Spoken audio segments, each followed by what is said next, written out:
Glory be to God. கிறிஸ்துவுக்குள் மிகவும் பிரியமானவர்களே, உங்கள் அனைவருக்கும் இயேசு கிறிஸ்துவின் இனிய நாமத்தில் என்னுடைய அன்பின் வாழ்த்துக்கள். இந்த ஓய்வு நாள் காலை வேளையில் சற்று நேர தியானத்திற்காக தேவ ஆவியானவர் உணர்த்தின ஒரு வேத பகுதியை வாசிப்போம். 119 சங்கீதம், அதனுடைய 49, 50 வசனங்கள். நீர் என்னை நம்ப பண்ணின வசனத்தை உமது அடியனுக்காக நினைத்தருளும். அதுவே என் சிறுமையில் எனக்கு ஆறுதல். உங்களுடைய வாக்கு என்னை உயிர்ப்பித்தது. ஆமென். Psalms 190 verse 49 and 50. Remember your word to your servant, for you have given me hope. My comfort in my suffering is this: your promise preserves my life. Amen. தேவனுடைய வாக்குத்தத்தங்கள், தேவனுடைய வாக்குறுதிகள், ஆமென், தேவனுடைய ஒவ்வொரு வார்த்தைகளும் நம்மை உயிர்ப்பிக்கிறதா இருக்கிறது. பல நேரங்களிலே மனிதர்களுடைய வாக்குகள், மனிதர்களுடைய வார்த்தைகள் நம்மை உடைக்கும் போது, ஆமென், யோபு அப்படிதான் சொல்லுகிறார். ஹல்லேலூயா, ஆமென், ஸ்தோத்திரம். யோபுவின் புஸ்தகத்திலே நம்ம வாசிக்கும் போது அவர் சொல்லுகிறார், நீங்கள் ஏன் என்னை வார்த்தைகளை நான் உடைக்கிறீர்கள். ஹல்லேலூயா, அப்படி ஒரு வசனத்தை அவர் இங்கே சொல்லுவார். ஆமென், ஸ்தோத்திரம். எஸ், ஹல்லேலூயா. ஆனால் இங்கே சங்கீதக்காரன் சொல்லுகிறார், உம்முடைய வாக்கு என்னை உயிர்ப்பித்தது. நாம் எந்த நிலையில் இருந்தாலும் நம்மை உயிர்ப்பிக்கிற வார்த்தைகள் தேவனுடைய வாயிலிருந்து புறப்படும். Praise the lord. ஆமென். யோபுவின் புஸ்தகம் 19 அதிகாரம், அதனுடைய 2 வசனம், 1-2 வசனங்கள். யோபு பிரதியுத்தரமாக, நீங்கள் எந்த மட்டுமே என் ஆத்துமாவை வருத்தப்படுத்தி வார்த்தைகளினால் என்னை நொறுக்குவீர்கள். Price the Lord. ஹல்லேலூயா. யோபுவின் வாழ்க்கையிலே தன்னுடைய அனுபவத்தில் இருந்தவர் சொல்லுகிறார், அவன் தனக்கு ஆறுதல், தன்னை ஆறுதல் படுத்த வந்த, தனக்கு ஆறுதல் வார்த்தைகள் ஒரு 7 நாள் அளவும் சொல்லிக் கொண்டிருந்த அதே தோழர்கள், ஸ்தோத்திரம், ஆமே, ஸ்தோத்திரம், அடுத்த நிமிஷத்திலிருந்து அவரை வார்த்தைகளால் நொறுக்குகிறார்கள். Job chapter 19 verse 1 and 2. Then Job replied, how long will you torment me and crush me with words? எத்தனை பேர் இதை அனுபவிச்சிருக்கீங்க? ஒரு வார்த்தையா இருக்கலாம், ஹல்லேலூயா, ஆனால் அந்த ஒரு வார்த்தை நம்முடைய மனதை, இருதயத்தை உடைத்து போடுது. ஸ்தோத்திரம். ஆனால் இங்கே வசனம் நமக்கு கற்றுக் கொடுக்கிறது, தேவனுடைய வார்த்தை நம்மை உயிர்ப்பிக்கிறது. இந்த நாளில் கூட உயிர்ப்பிக்கிற அவன் வார்த்தைகள் உங்களுக்கு நேராக தேவனுடைய ஆவியானவர் அனுப்புகிறார். Price the Lord. 49 வசனத்திலே வாசிக்கிறோம், நீர் என்னை நம்ப பண்ணின வசனத்தை உமது அடியனுக்காக நினைத்தருளும்.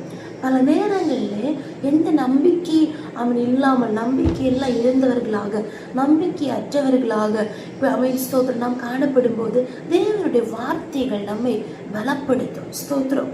ஆமென், நமக்கு ஒரு நம்பிக்கையை தரும். ஹல்லேலூயா. ஆமென், ஸ்தோத்திரம். பவுலும் தன்னோடு கூட இருந்தவர்களும், ஆமென், ஸ்தோத்திரம், கப்பல் யாத்திரை பண்ணும்போது நமக்கு தெரியும். ஹல்லேலூயா. அவர்கள் கப்பல் சேதம், ஆமென், கப்பல் யாத்திரை பண்ணும்போது, ஆமென், எதிராக வருகிற காற்று, பலத்த காற்று, ஆமென், ஸ்தோத்திரம், ஸ்தோத்திரம், ஹல்லேலூயா, பலவிதமான காட்சிகள் அந்த கப்பலுக்கு எதிராக மோதி அடிக்கிறது. ஸ்தோத்திரம், பல சேதங்கள் உண்டாகுகிறது.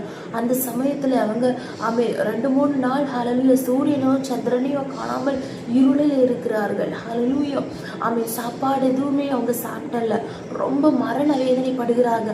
அப்போ அங்கே ஒரு வசனத்திலே வாசிக்கிறோம், அப்போஸ்தலர் 27 அதிகாரத்தில் ஒரு வசனம் உண்டு, பிழைப்போம் என்கிற நம்பிக்கை எல்லாம் அற்று போனாங்க. ஹல்லேலூயா. பிழைப்போம் என்கிற நம்பிக்கை அற்று போனோம் என்று வாசிக்கிறோம். ஹல்லேலூயா. அப்போ நம்ம இனி பிழைப்போம், இனி நம்ம வாழ்வோம்னு நம்பிக்கை அவங்களுக்கு அற்று போயிட்டு.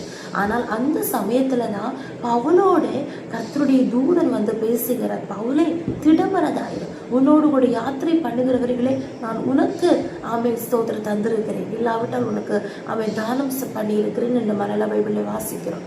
ஹல்லேலூயா. நான் உனக்கு தந்திருக்கிறேன், ஆமென், ஸ்தோத்திரம், உங்களுக்கு யாருக்கும் எந்த சேதமும் வராது. ஹல்லேலூயா. அப்படி ஒரு வார்த்தையை கொடுக்கிறார். ஹல்லேலூயா. அந்த வார்த்தை பவுலுக்கு, ஆமென், அந்த நம்பிக்கையை உண்டாக்குனது. ஸ்தோத்திரம்.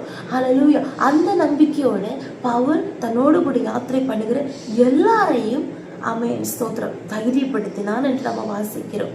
அந்த வார்த்தையின்படி அங்கே நடந்தது. அப்போ நம்ப பண்ணின வார்த்தை, ஹல்லேலூயா. அந்த வார்த்தை நம்ப பண்ணுகிற வார்த்தை நம்ம நம்பணும். அப்பதான் அது நமக்கு ஆசீர்வாதமாக மாறும். அவன் இங்கேயும் வாசிக்கிறோம், பல நேரங்களில் நம்ம சோர்ந்து போயிருந்த போது, வேதனைப்பட்டிருந்த போது, கண்ணீரில் இருந்த போது, யாரிடத்துல சொல்ல முடியாம ஸ்தோத்திரம் ஸ்தோத்திரம் தனிமையாக இருந்து கவலைப்பட்ட நேரங்களில் ஏசப்பா சில வார்த்தைகளை நமக்கு தந்திருக்கிறார், சில வசனங்களை தந்திருக்கிறார். சில ஊழியக்காரன் மூலமாக, சிறு பிள்ளைகள் மூலமாக, இல்லை யூடியூப்ல இந்த வீடியோஸ், ஏதாவது ஒரு மெசேஜ் மூலமாக ஒரு வார்த்தையை ஏசப்பா கொடுத்திருக்கிறார், ஒரு தெய்வ சத்தத்தை நமக்கு தந்திருக்கிறார். அதை நம்ம நம்புகிறோம் என்றால் அந்த வார்த்தை, நம்ம நம்பின வார்த்தையை கர்த்தர் நமக்காக நினைத்தருளுவார். ஹல்லேலூயா. ஆமென். சாராளை நினைத்தருளின தேவன், அன்னாளை நினைத்தருளின தேவன். ஸ்தோத்திரம். நோவாவை தன்னோடு கூட இருந்த மிருக ஜீவன்களை கூட நினைத்தருளின தேவன் நம்மையும் நினைத்தருளுவார். ஹல்லேலூயா. கர்த்தர் நம்மை நினைத்திருக்கிறார், அவர் ஆசீர்வதிப்பார் என்று 115 சங்கீதத்தில் வாசிக்கிறோம். கர்த்தர் நினைத்தார், அவர் நிச்சயமாகவே ஆசீர்வதிப்பார். அப்போ கர்த்தர் நமக்கு நம்பிக்கைக்காக தருகிற வார்த்தைகளை நம்ம நம்பணும், அதில் நம்பிக்கையை வைக்கணும், தேவன் மேல் நம்பிக்கையா இருக்கணும். சில வேளை எந்த நம்பிக்கைக்கும் அவன் இடமில்லாத இருக்கிற சூழ்நிலையா இருக்கலாம். ஆனாலும் மற்ற எந்த வார்த்தைகளை நம்பாவிட்டாலும் தேவனுடைய வார்த்தையை நம்பணும். இன்றைக்கு அநேகருக்கு சம்பவிக்கிறது, அவங்க எல்லா மனுஷருடைய வார்த்தைகளை நம்புவாங்க, தேவனுடைய வார்த்தையை மாத்திரம் நம்ப மாட்டாங்க. அவங்க வெட்கப்பட்டு போவாங்க. ஆனால் நம்ம ஒவ்வொரு நாளும் தேவனுடைய வார்த்தையை நம்பி வாழ்வோமாக. கர்த்தர் அந்த நம்பப்படின வார்த்தையை ஒரு நாள் நினைத்தருளுவார், நம்மை ஆசீர்வதிப்பார், சூழ்நிலைகளுக்கு கர்த்தர் சிறுயிருப்பை திருப்புவார். ஹல்லேலூயா. அதுவே என் சிறுமையில் எனக்கு ஆறுதல். நம்ம சிறுமைப்பட்டு இருக்கும்போது, சிறுமைப்பட்டவனுக்கு கர்த்தர் அடைக்கலமா இருக்கிறார், அவரே துணையா இருக்கிறார். ஆனால் நம்ம சிறுமைப்பட்டு இருக்கும்போது தேவன் நம்ப பண்ணுகிற அந்த வசனங்கள் அதுதான் நமக்கு ஆறுதல். ஹல்லேலூயா. நம்மை ஆறுதல் படுத்துகிற வசனங்கள், ஒரு நாள் வசனங்களை வாசிப்போமாக, தியானிப்போமாக, வசனங்களை மனப்பாடமாக கற்றுக்கொள்வோமாக. வசனங்களே சிறுமை நேரத்தில் நமக்கு ஆறுதலாக இருக்கும். உடைய வாக்கு என்னை உயிர்ப்பித்தது. தேவனுடைய வாக்குகள் நம்மை உயிர்ப்பிக்கிற அதே நேரத்தில் 51 வசனத்தில் வாசிக்கிறோம், அகந்தைக்காரர் என்னை மிகவும் பரியாசம் பண்ணியும் நான் உமது வேதத்தை விட்டு விலகினதில்லை. இதுதான் யோபுவின் வாழ்க்கையில் தன்னுடைய தோழர்கள் ஆறுதல் படுத்த வந்தாங்க. சற்று நேரம் தாண்டி அவருக்கு எந்த மாற்றமும் இல்லை. அவர் திரும்ப அவருடைய சரீரம் எல்லாம் ஸ்தோத்திரம் அழிந்து போகிறது என்று பார்க்கும்போது அவங்களுக்கு தங்களுக்குள்ளே ஒரு அகந்தை வருகிறது. நாங்க நல்லவங்க, நாங்க நீதிமானங்க, அதனாலதான் நாங்க இவ்வளவு ஆரோக்கியத்தோட சந்தோஷமா இருக்கிறோம். நீ பாவி, நீ பாவம் செய்த, அதனாலதான் நீ இப்படி அனுபவிக்கிறேன். அகந்தையாக அவங்க பேசுறாங்க, பரியாசம் பண்றாங்க. ஆனாலும் யோபு சொல்லுகிறார், உமது வேதத்தை ஸ்தோத்திரம் நியாயப்பிரமாணத்தை என்னுடைய ஆகாரத்தை பார்க்கலும் அதிகமாக நான் உட்கொண்டேன் என்று சொல்லுகிறார். ஹல்லேலூயா. ஆனால் யோபுவின் புஸ்தகம் 42 அதிகாரத்தில் அவருக்கு எழுந்து போன எல்லாவற்றையும் கத்தை திரும்ப கொடுத்து யோபுவை கத்திர ஆசீர்வதித்தார். ஹல்லேலூயா. யோபுவின் தோழர்கள் கூட அவரிடத்துல ஜெபம் பண்ண தேவன் வைத்தார். இங்கே வாசிக்கிறோம், அகந்தைக்காரன் என்னை மிகவும் பரியாசம் பண்ணி. நம்ம தேவனுடைய வார்த்தைகளை நம்பும் போது, அதை விசுவாசிக்கும் போது, தேவனுடைய வாக்குகள் நம்மை உயிர்ப்பிக்கும் போது, அகந்தைக்காரர்கள் பரியாசம் பண்ணுவாங்க, நிந்தைகள் வரலாம், பரியாசங்கள் வரலாம். ஆனால் அங்கேயும் தேவனுடைய வேதத்தை விட்டு விலகாமல் நம்மை ஆறுதல் படுத்தின, நமக்கு நம்பிக்கை தந்த தேவனுடைய வசனத்தை, தேவனுடைய வாக்குகளை உறுதியாய் பெற்றுக் கொள்வோமாக. தேவனிடத்திலே நம்பிக்கை வைப்போமாக. ஸ்தோத்திரம். தேவ சமூகத்தில் ஆறுதல் கொள்வோமாக. கர்த்தர் நம்மை நினைத்தருளுவார், நம்மை ஆசீர்வதிப்பார். இந்த வசனத்தின்படி கர்த்தர் நம்மை ஒருவரையும் ஆசீர்வதிப்பாராக. ஜெபிப்போம். இயேசுப்பா ஸ்தோத்திரம்.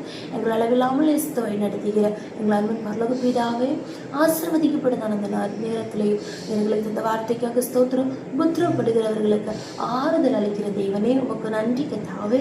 ஹல்லேலூயா. இந்த நேரத்தில் இந்த வீரர்களை நம்ப பண்ணின வாக்குகளை, வசனங்களை இன்னும் அதிகமாக நாங்கள் அதில் நம்பிக்கை வைத்து உண்மை மாத்திரம் நாங்கள் நம்பி வாழ கிருபை தாருங்க. நீர் நம்பி பண்ணின வார்த்தைகளை, வசனங்களை நீர் நினைத்து எங்களை ஆசீர்வதிக்க போகிறதற்காக நன்றி அப்பா. உண்மை நாங்கள் விசுவாசிக்கிறோம், உண்மை நாங்கள் நேசிக்கிறோம் தகப்பனே.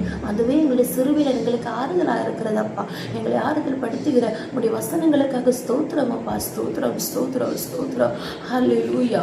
ஆமென். ஸ்தோத்திரம். அதே மாதிரி ஆண்டவரே கர்த்தாவே, ஹல்லேலூயா, உடைய வாக்குகள் எங்களை உயிர்ப்பிக்கிறதற்காக ஸ்தோத்திரம். இந்த நேரத்தில் சோர்ந்து போய் அப்போ தளர்ந்து போயிருக்கிற ஒவ்வொரு உள்ளங்களையும் அப்போ நீர் உயிர்ப்பிக்கிறதுக்காக ஸ்தோத்திரம். எவ்வளவு பெரிய ஆசைகள், நிந்தைகள், அவமானங்கள் வந்தாலும் உடைய வேதத்தை விட்டு விலகாமல் வசனத்தில் நாங்கள் கர்த்தாவே அதிகமாக வேரூன்றி விசுவாசத்தில் உறுதியாக நிலைத்து நின்று இந்த பூமியிலே ஆசீர்வாதங்களை, அதை விட பரலோக சந்தோஷங்களை அனுபவிக்க அப்பா எங்களுக்கு கிருபை செய்கிறதற்காக ஸ்தோத்திரம். தாழ்த்துகிறோம், ஒப்பு கொடுக்கிறோம். ஒவ்வொருவரை நீர் ஆறுதல் படுத்தி அப்பா ஸ்தோத்திரம் ஸ்தோத்திரம். அல்லேலூயா. அவர்களை உயிர்ப்பித்து நினைத்தருடி ஆசீர்வதிக்கிறதற்காக நன்றி. இயேசு கிறிஸ்து நாமத்தினாலே ஜெபிக்கிறோம். நாங்கள் ஜெபத்தை கேளும் நல்ல பிதாவே. ஆமென், ஆமென், ஆமென். May God bless you all.